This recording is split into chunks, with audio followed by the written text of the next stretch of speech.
date night. I said I wanted to do something different for date night, Jake said, as he looked around at the crumbling gravestones before him. I didn't expect the date to be in a cemetery. Come on, Allie said as she danced around in the moonlight that permeated through the scraggle-bare treetops. Where's your sense of adventure, of romance? The moon through the barren branches cast ominous shadows that seemed to move in a random rhythm, as if breathing some long-forgotten chant in the whispers of the wind. Oh, I can be romantic, Jake replied, his eyes darting around as if expecting to see a grave suddenly open and a rotted arm extend toward him. But it's much easier to be romantic on a beach, in the sun, during the summer, not in a graveyard on Halloween night. They're coming for you, Barbara. Allie mimicked as she clawed her hands out toward him with huge open eyes. Jake grabbed her and pulled her into a deep kiss. And I'm here for it, he said. Just then a twig snapped elsewhere in the darkness, causing Jake's heart to jump. He pulled away, his face white, all senses on alert. Allie laughed. Relax, she snorted. It's just some animal. Until they heard the voice. Join. Good evening, District 40. My name is Johnny Randolph, and I have the distinct pleasure to serve as your public relations manager. For the Distinguished Communicator, we are doing a special segment calling it Beyond the Club. Skills that you may have acquired throughout your Toastmasters journey that influenced outside activities. And to help me do this today is none other than Mr. Ron Gillespie. How you doing today, Ron? Thank you, sir. I am great. How are you? I'm doing well. Well, Ron, for this term, you are serving as an area director. You are one of the graphic designers for the public relations team. I even saw you doing timer responsibilities at the recent District 40 conference. So, the question I want to start off asking you is why are you involved in these activities and how are they motivating you to keep to renew your Toastmasters membership? I never thought that I would be as active as I am in Toastmasters. Mm. When I first started, I had no agenda. I didn't have a set goal, anything that I wanted to accomplish. It was merely an activity because it was something my supervisor would allow me to do to get away from my desk for an hour at a time, just Mm. to go to a club meeting. Then after I joined, I realized the advantage, the benefits that Toastmasters had for me, in that I could network with people in my organization that were higher up than myself. I could get to meet them, talk to them on a one-on-one basis, learn the things that would help me advance within the organization I work for. And it also helped me to pad my resume, so to speak, something I could put on my resume that would look good to show that I was taking outward steps towards advancing my career. So Mm. it does not hurt to have the ability and the skills to be able to stand up in front of an audience and speak, to be able to handle a crowd and any actions or emergencies, any impromptu, extemporaneous speaking off the cuff. It's good to have those abilities to be able to stand up in front of a crowd and do that. And it really helps your leadership skills when you can do it. And once people learn that you're able to do that kind of thing, that you can handle when situations pop up and you can handle an audience and what to do, uh, they remember you, I and like it. they will come back to you and say, "Hey, Ron, can you do this?" And of course, it's always good when you say, "Yes, I can." Yes, you can. Always say yes. That's one of the principal mottos that someone told me when I first joined. They say, even if you don't know how to do it, just say yes. And along the journey, And learn someone how will to teach do you. it. And there will be, and the good great thing about Toastmasters is there's someone there to support you to help you to reach those goals. Hmm. So how long have you been in Toastmasters? Since February of 2018. Now, Ryan, one of the big reasons that I asked you to participate in this interview is because I recently discovered that you are a published author. Is that true, sir? That is correct. As you can see from the virtual background behind me displaying my book Okay. from And Paycor Publishing.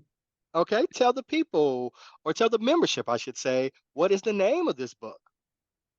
The book is called Inside My Nightmares. It is a collection of short horror stories or horror-based Oh, stories that I have written over the years. I've always been a writer for as long as I can remember. I did take writing classes academically in college. I majored in creative writing and English literature. Uh, but with all of that, despite all of the stories that I have written, I never pursued publishing. Then one day uh, as they say, you meet a guy who knows a guy who knows a guy.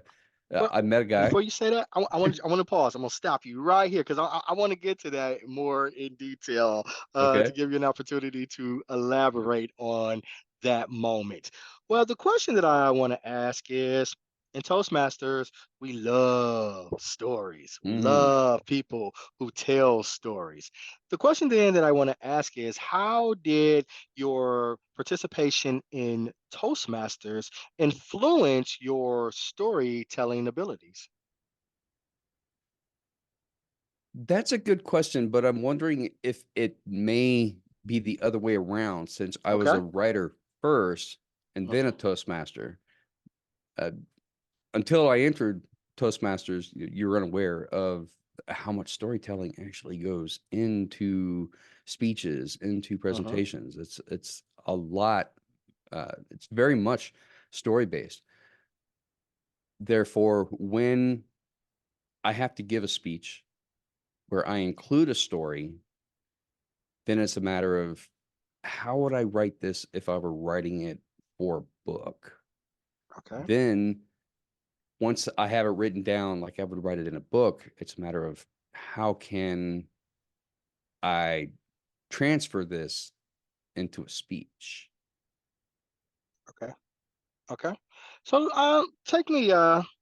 take me through your writing process. How do you pick your topics? And how do you sit there and take the topics that are up here in your thoughts onto a canvas? Hmm. A multitude of ways. It largely depends on whether or not I'm doing it for Toastmaster speech or if it's something that I do intend to write for publication. All of the stories within this book, Inside My Nightmares, they all transpired from dreams or nightmares that I Mm, had had. Woke up, I remembered the story within my dream and wrote it down. Since I majored in creative writing, I know the structure of a story and how to actually put it together on page. Then it's just a matter of translating my thoughts from what did I see in my dream, in my nightmare, and how do I verbalize that, put it into words so I can put it on page. Uh, Toastmasters is a little different when you're telling a story. It's not probably not necessarily going to be horror based. It could be literally anything. okay. For example, Taylor Candela's speech at the District 40 conference that won first place, which moves him going into regionals, was about his time being an athletic runner at OSU, missing his 4 minute mile, but how not achieving that goal led to so many other great things in his life. Now, this is an experience that he's had where at some point he had to make the connection in his own mind of, I need to make a speech for Toastmasters. What can I use from my life that would make a good speech? You have to start thinking about life lessons that you've learned. And then how can I drag the audience into it? But that's where the connection is made between the two media.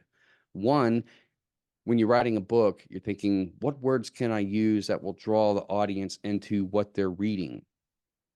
And when you're writing a speech, what words can I use that will draw the audience into what they're hearing? Okay. Process is So, still the same because it's all the same words. It's a matter in how do you say it versus how do you write it. okay, I There's a like lot it. of crossover. So, if we're saying that you wrote a book, and I know a lot of people out there may be interested in writing a book or pursuing some sort of outside activity, utilizing some traits and skills that they have learned in Toastmasters. You started talking about it a little bit earlier, but take me to that moment when you said, I am going to commit to this. I am going to commit to being a writer and the process of getting my ideas published. It was somewhat serendipitous. One of my Mm, activities outside of Toastmasters and outside of writing, which a lot of people may not necessarily know about me, is that I also act in haunted houses. I'm a haunted house actor every okay. October. I work for a haunt. We create characters, and depending how involved or how in depth we want to get, we even create backstories for our characters, which is much like writing a book. Then you learn performance aspect of how to bring that character to life that is separate, independent individual from who you are as a person, how you speak, how you move, the things that you say in order to get a rise out of the customers that are coming through the haunted house. These are all things that make a very good performance. I like to say that haunt acting is similar to acting in a theater, doing a play, but not the same. Okay. When you are in a play in a theater, you have a script that you perform exactly the same way every single night. And you are coached on how you will act that particular character in that play. With haunt acting, it's a little bit different. You don't have a script. You come up with things to say off the top of your head. So It has table to be topic is like a good table topic. improv. Mhm. For speaking and haunt acting are very similar because it's all about the performance and how you connect with your audience. Okay, good stuff. I like it. So let's talk the business. How does one go about pursuing to get a work published? What was your experience? Oh, this is going back to a guy who knows a guy. There's a lot of different ways. There's a lot of different ways that you can go about getting a work published. There are a lot of indie publishers out there, Facor being one of them, Facor, which is the company that I'm using to go through. Okay. But it's funny because now that I am involved with a publishing company, I keep seeing ads for all of these other independent publishing companies out there. You also have the option, if you're willing to put in the works, to do it yourself through Amazon. Amazon has its own publishing company, which you can publish your books on Kindle, and then they can make it available on hardback and paperback as well. I lucked into getting connected with a publishing company uh, that was already out there and already had a track record for other independent authors. Uh, Already has a selection, a library of books, so to speak. And you can find out more information about Facor Publishing and its many authors just by going to the Facor website.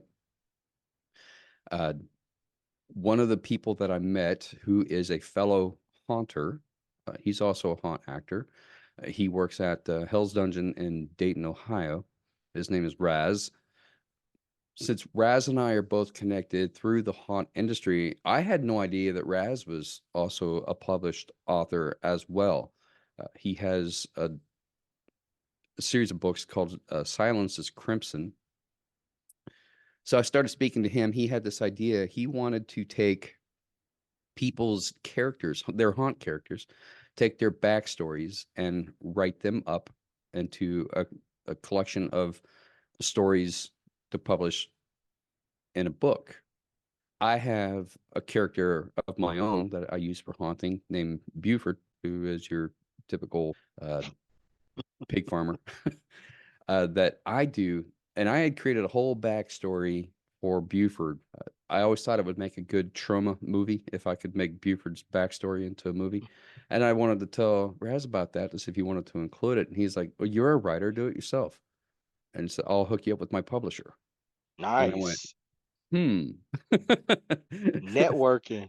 Networking is important. It's important in any Exactly. endeavor. And so he hooked me up with the publisher, and I said, I've got several short stories now that I think would be fairly close to ready for publication. They just would need me to go back through and edit and all that. I said, I can send those to you and take a look at them. So I sent her 8 of my stories that I had already written. And she said, okay, these are good. We can work with this. Next thing you know, bam, there's a book. What was that response like? Well, what was your feelings when you first learned that yes, you were going to be published and when the work actually was published? Johnny, it's funny that you should ask that because the book has now been out since February, and just as of last Friday, I've already received my first royalty check for the All book from the right, that's sales the of the money. books. So it's just like it's not even about the money, just the It's simple not. I fact get that, it. oh my gosh, I got paid for this. And Did they send it's you a still, check or was it direct deposit? oh, it was a direct deposit. But Did you I frame mean, it even still? so, Did you capture an image of it? Just I did. I sent your it to my mom. Even so, it still blows my mind. It's like this. This is out there. This is a physical thing. Like you can touch it, you can read it, you can look at it and open it up and look at the pages, and it's like, look at that. It blows yeah. my mind that I all of this work that I've been doing uh since college and majoring in creative writing has now finally come to fruition, and there is a legit physical hardback copy of this book in my hand, and that it blows my mind. Good stuff. So, for people out there who maybe is inspiring, or let me rephrase that, aspiring to write a book or pursue a creative endeavor, what advice would you give them?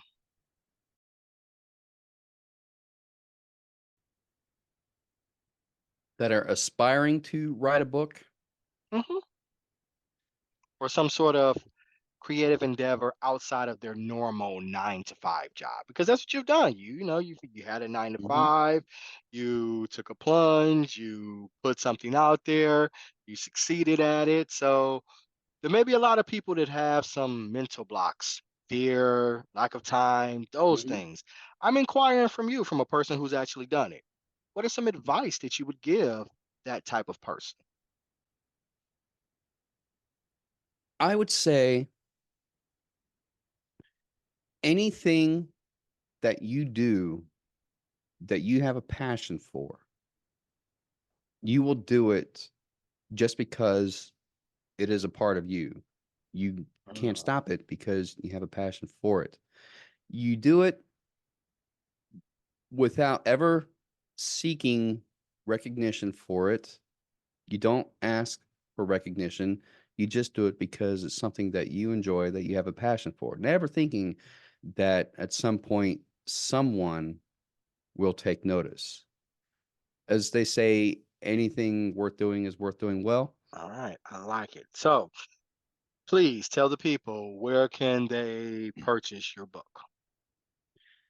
The book is available on Amazon. You can get it in ebook, in paperback, and hardback.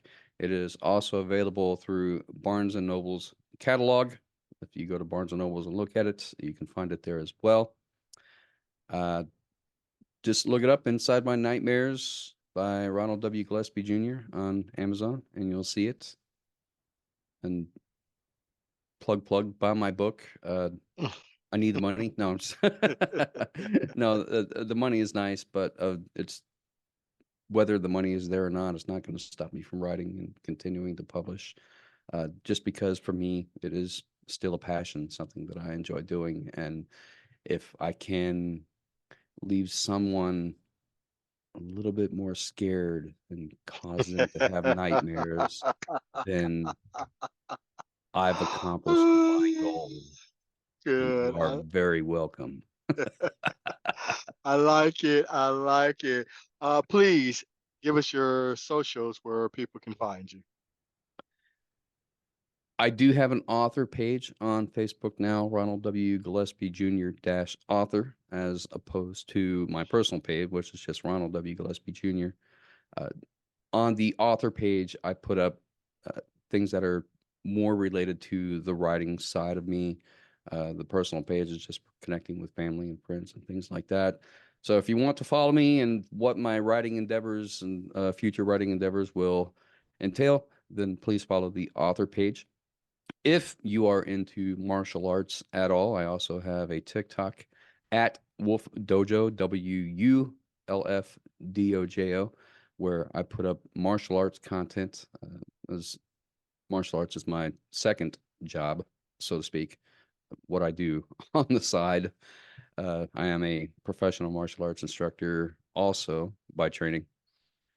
So writing, Toastmasters, martial arts, these are all passions of mine, and they all have a lot of things in common.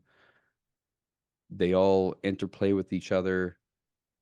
And since they're all passions and things that I enjoy, they all play off of each other. And the lessons I learn in one can be applied to the other. So, District 40, there you have it. Speaker, trainer, writer, martial artist. Ron, thank you so much for sharing your time with us and sharing some secrets how you became a published author. District 40, that includes our segment of Beyond the Club. We'll talk to you guys later. Thank you, Bye. sir.